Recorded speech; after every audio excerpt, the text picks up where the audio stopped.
Hi there. Here's a quick lesson.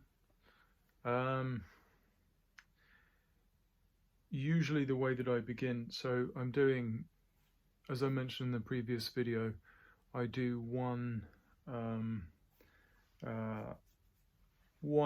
poetry reading a week, which I post online. And this one is a very short one because I memorize them so I can look at the screen. Now, this one is an interesting example because it's an interesting thing to share because I have not made any effort to memorize this using any of the usual memorization techniques. So what I'm going to do is from a voice book by a lady called Patsy Rodenberg, specifically a book of hers called, I think, The Actor and the Text. And in that book, some of the voice exercises, she says, can help you also to, apart from to speak the text and improve your voice, they can help you to memorize the text. When I first heard that, I thought it was too good to be true. And it isn't necessarily always true, but sometimes it really does help. So, because, for example, the first thing that I always do on a new text is one of her exercises. She didn't invent it. It's also in Cicely Berry's book, who teaches voice at, I think, the Royal Shakespeare Company, the RSC. And it's to do with the rhythm. So kind of physicalizing the rhythm of the text. Harder to do with prose, but with poetry much easier. So I think in her both of their books they recommend tapping out the rhythm. I sometimes, if I have a coin to hand, I may tap on something.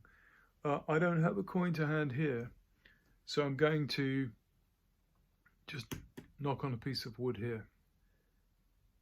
Maybe I'll first read it without the rhythm, and then I'll tap out the rhythm, and then I think I'll leave this video there because it's nearly 3 minutes and I don't want it to be too long.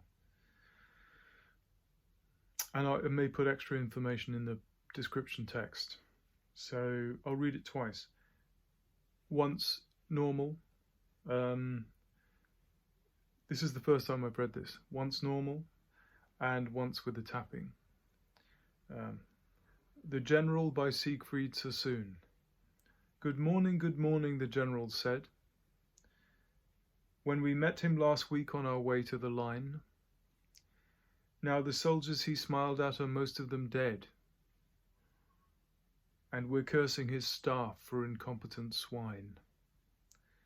He's a cheery old card, grunted Harry to Jack, as they slogged up to Arras with rifle and pack. But he did for them both by his plan of attack. Poem about the first incompetence of the generals in the First World War. Now I will tap it out, and maybe I'll read it one more time. Let's see. So, good morning, the general said. Ouch, my knuckles. I'll use this, just to save my knuckles. Good morning, the general said.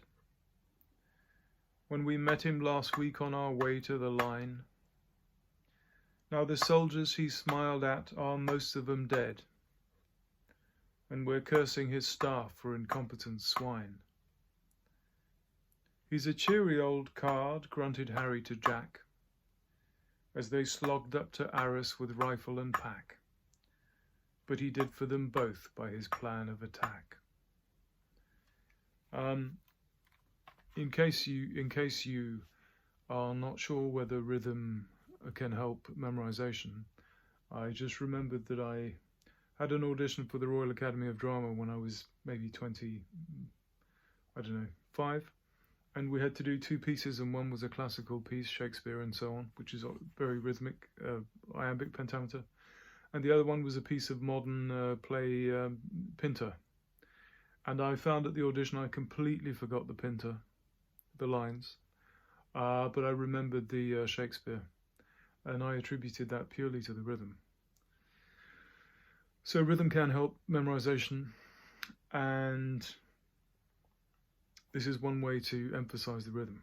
So I'll read it one last time.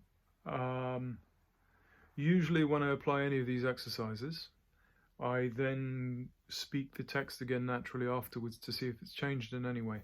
Sometimes it has, sometimes it hasn't. One last time. Good morning, the general said, when we met him last week on our way to the line.